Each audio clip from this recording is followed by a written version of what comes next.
Iluhit lang na ito mga kababayan kasi pag high madali siyang masunog. Kasi butter lang yan. Butter ang ginawa ng Joe. Hindi na maglagay ng oil. Butter lang. Lulutuin muna natin ang onion. Pagkatapos ng onion,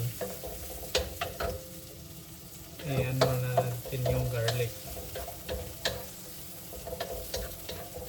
Mikos lang mikos si Joe, mga kababayan. Mga gupito-gupita. Mikos na din. Mikos naman si Joe ngayon. Pakisuporta sa mga video ni Joe, mga gupito-gupita. Like and share, comment. Wala pa tayong subscribe. Yung sa kabila mayroon na pero hindi ko na ginagamit yun. So, pwede natin lagay yung garlic. Iluluto ko ni Joe is gnocchi. Creamy gnocchi. Yan. Mikos kasi inaantay natin yung garlic o ahos niya na mangamoy bago natin ilagay yung gnocchi.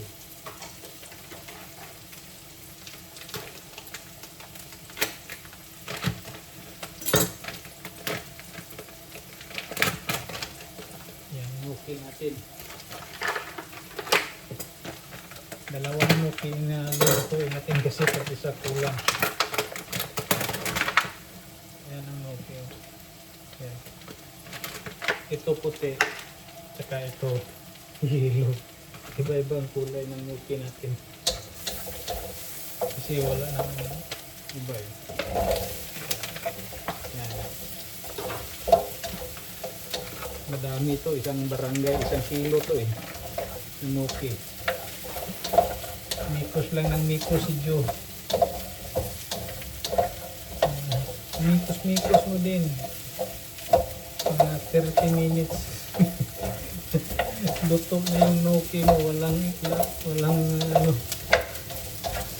lamas. Kailangan lang imikos-mikos ni Joe. Mga isang minuto lang kasi ilalagay natin yung dry tomato. Kailangan lagyan ng dry tomato kasi may oil na siya. Yun na ang magdala ng oil. Hindi na kailangan medyo maglagay ng oil. So, itong dry tomato para mabilis, ganun lang. See, easy. Kaya mahirapan kasi kayo mahirapan pa kayo sa i-twist nyo yung lid ng mga can. Yung mga ganyan. Paluin mo lang ng sandali. Isang twist mo lang. Ano na yan. Ilagyan natin ng dry tomato. Hindi man lumabas Kaya lumabas mga idol. Yeah, sun-dry tomato.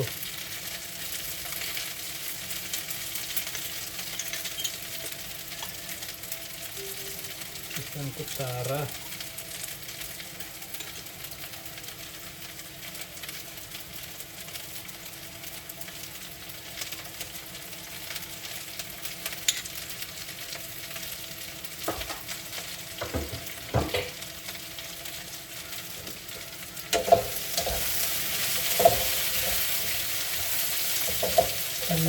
Sun-dry na tomato. Buo yun. Ito yun. Pinatuyo lang siya. So, ito yung sun-dry tomato o kamatis na uga. Buo.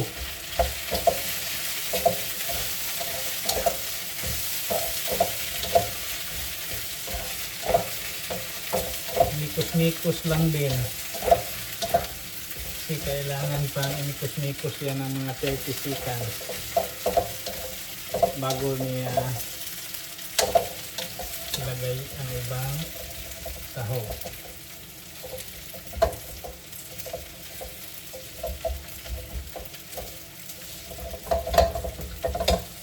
Kailangan natin tunuhin yung tomato.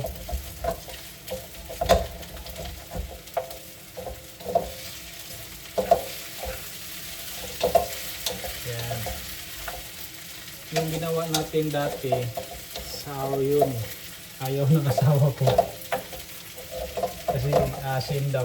Napay sour na matamis. Ito, hindi to siya masyadong maasin kasi creamy to.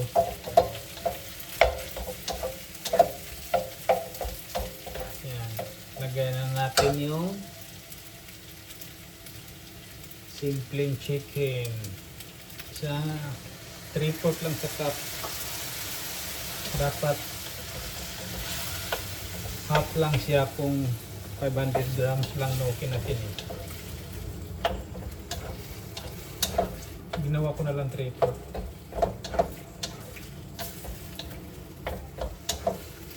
Kung kailangan mo namang dagdagan eh, pwede mo namang dagdagan yan. Tapos takpan lang natin yan hanggang kumulo ng mga ilang minuto. Sandali lang yan. Yan. Mga 1 minute ilalagay na natin yung mga ingredient iba. Madali lang lutuin yung gnocchi, hindi yan matagal lutuin kung gusto nyo. So may time na tayo magtakip sa mga ginawa natin. Always fresh.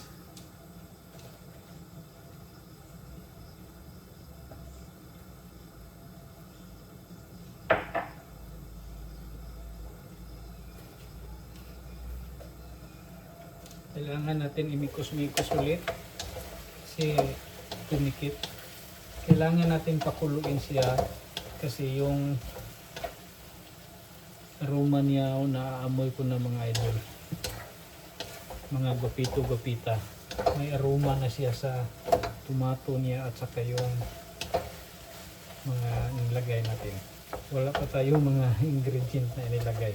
Yung tomato lang ang inilagay natin, dry tomato.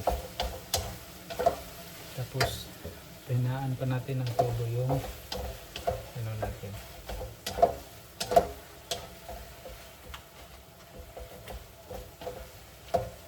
Kasi lumabas yung thickness niya ng yung sanoke niya para siyang lumapot. Yan lang ang ating gagawin ngayon. This is my favorite. So tapos na tayong maglagay. Kailangan natin ilagay ang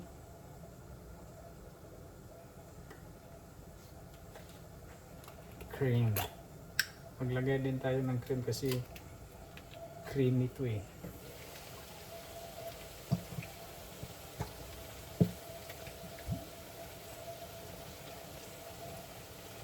Yan.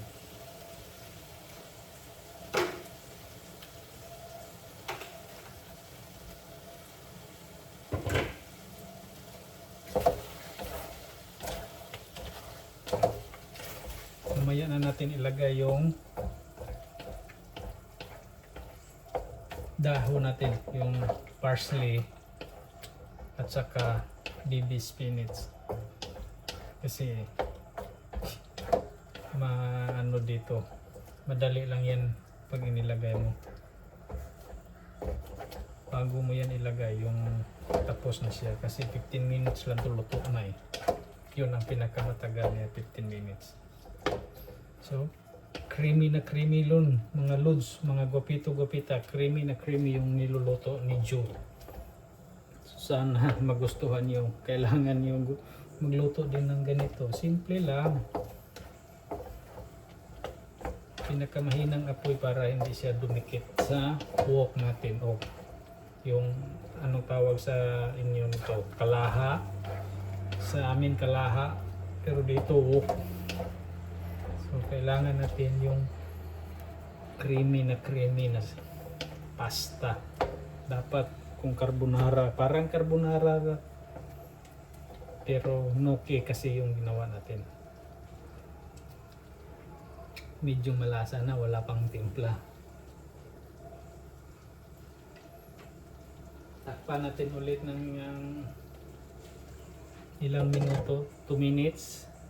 Kasi 15 minutes lang to. Pagkatapos lagay na natin yung natitira nating ingredient na pepper, salt.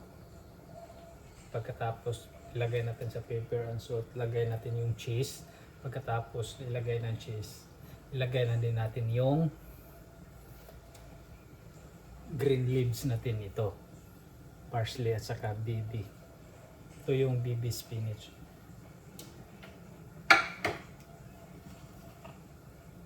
Ito yung black pepper na ano natin, lagay na natin. Tapos inikos-nikos mo lang. Nikos lang nikos para hindi dumikit na. Yan. May iba ng kulay. Muntik nang masunog. Nikos lang nikos, Joe.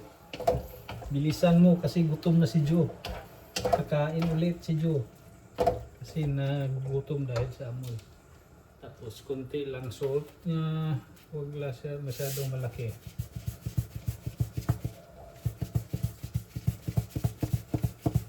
Yan, para paano lang yan, yung salt na yan. Tapos yung cheese, para lalo siyang creamy.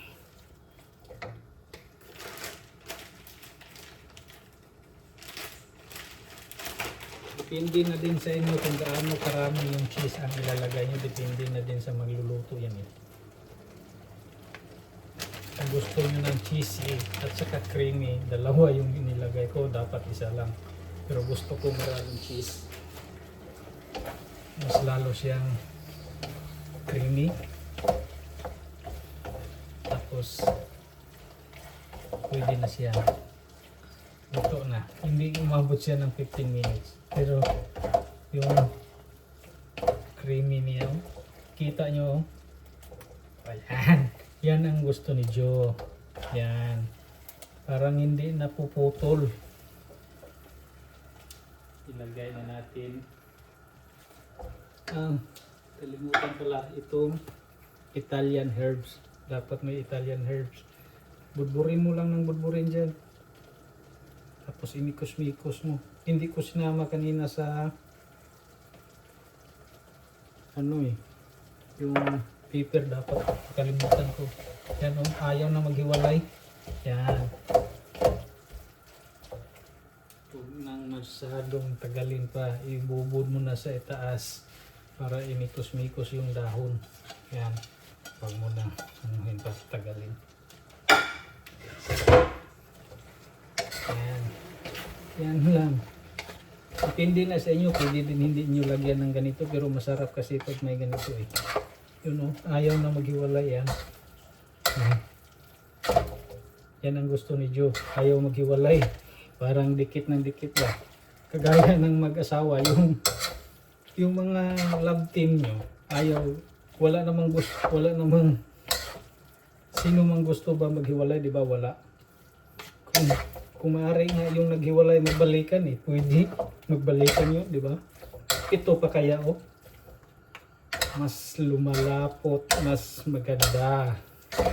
Yan. Yan. Yan ang luto natin. Tapos na. Thank you for watching this video. Don't forget to like and share, comment.